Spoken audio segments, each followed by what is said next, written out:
এক সময় স্বপ্ন ছিল সিনেমা বানাবো, জানি না সেটা সম্ভাবনা আর কতটুকু আছে। এখানে সবার সুযোগ থাকবে, বিদেশ থেকেও যদি কেউ কাজ করতে চান তারা অনলাইনে আবেদন করতে পারবেন। বিএফডিসি তে কাজ করাটা, বিএফডিসি এখানে যে কাজগুলো আজকে আপনারা সম্ভব দেখেছেন, এতটুকু আসাটা অনেক জটিল প্রক্রিয়া ছিল, অনেক বাধা ছিল এবং অনেক জায়গা থেকে অনেক ধরনের সংকট তৈরি করা হয়েছিল।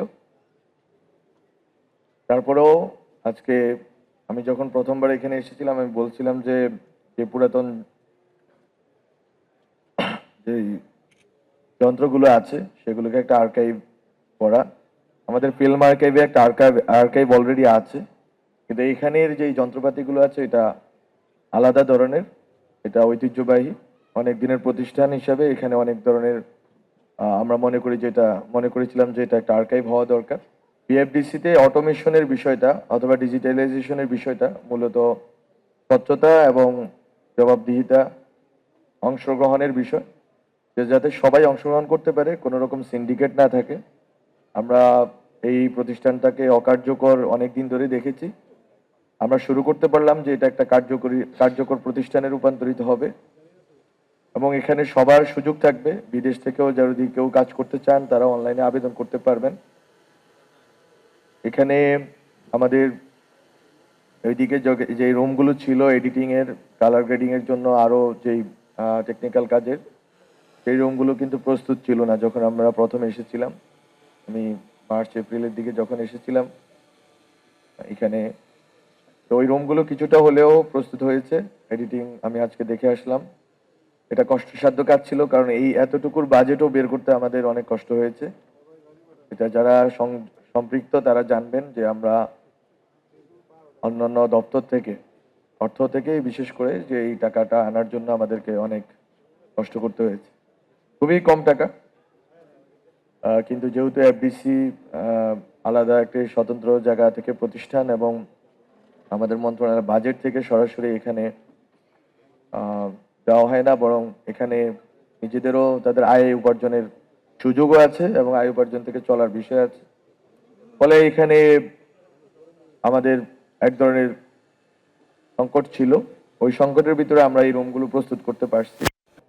এবং আরেকটি কথা যেটা বলেছেন যে সিনেপ্লেক্সের বিষয়ে, আমাদের কাছে যখন প্রস্তাব এসেছে বাংলাদেশ ব্যাংকের যেই প্রণোদনার বিষয় আছে সিনেমা হল করার ক্ষেত্রে অথবা সিনেপ্লেক্স করার ক্ষেত্রে, সেই প্রণোদনা কিন্তু আমরা অব্যাহত রেখেছি।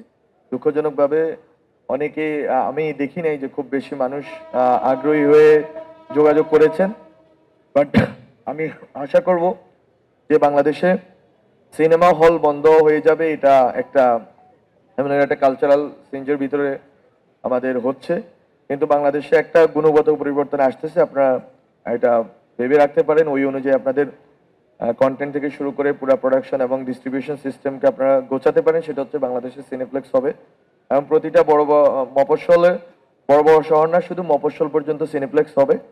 এটা চাহিদা আছে, আমাদের প্রজন্মের চাহিদা আছে ভালো কন্টেন্টের জন্য।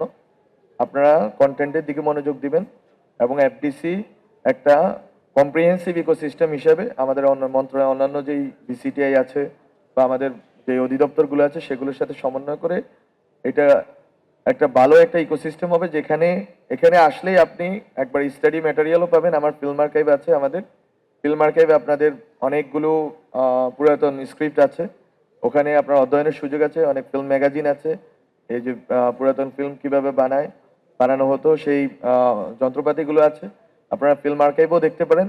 এই সব মিলিয়ে এই মন্ত্রণালয়ের অধীনে যদি একটা ইকোসিস্টেম আসে যেখানে একজন ডিরেক্টর আসলে উনি হচ্ছেন কাজ শুরু করতে পারবেন, স্ক্রিপ্টিং থেকে শুরু করে ডিস্ট্রিবিউশন পর্যন্ত পুরো ইকোসিস্টেমটা পারবেন। এই টিকেটিং এর বিষয়ে কথা হয়েছে, এটাও আমি মনে করি সম্ভব ছিল যদি আমরা সার্বিকভাবে সহযোগিতা পেতাম।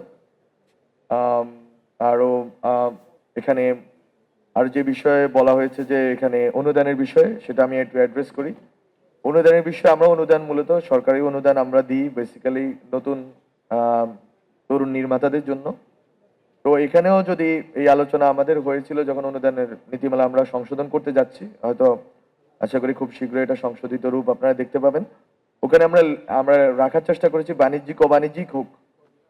বাণিজ্যিক অবাণিজ্যিক আসলে এটা আলাদা করে দেখার আমি ব্যক্তিগতভাবে পছন্দ করি না, কারণ হচ্ছে ফিল্ম যদি ভালো কন্টেন্ট আপনি বানান এটা বাণিজ্যিকভাবে সফল হবে, হ্যাঁ, আর যদি খারাপ কন্টেন্ট বানান বাণিজ্যিকভাবে বাণিজ্যিক কন্টেন্ট বানিয়ে সফল করতে পারবেন না।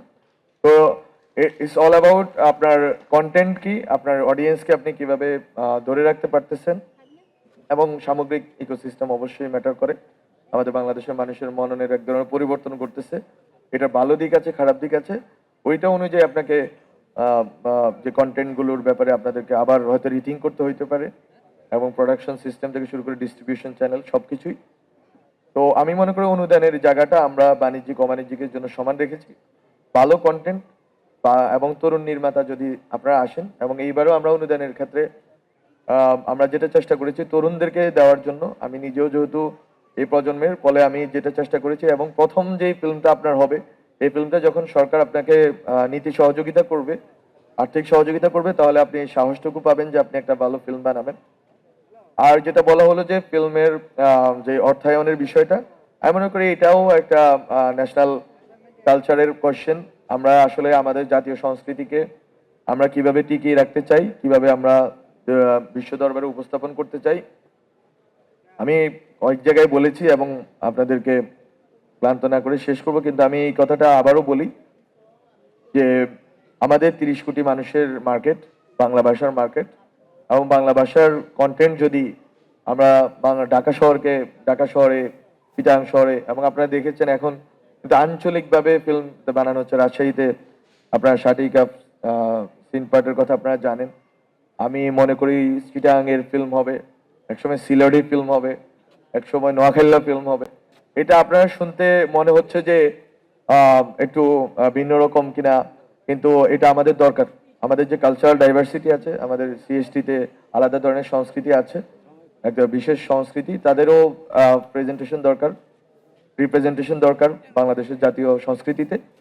ফলে আমি এবং আপনারা যেটা এইভাবে যদি আমরা আমাদের জাতীয় সংস্কৃতির যেই বৈচিত্র্য সহকারে আমরা যদি উপস্থাপন করতে পারি, আমরা এই 30 কোটি মানুষের মার্কেট ধরতে পারবো।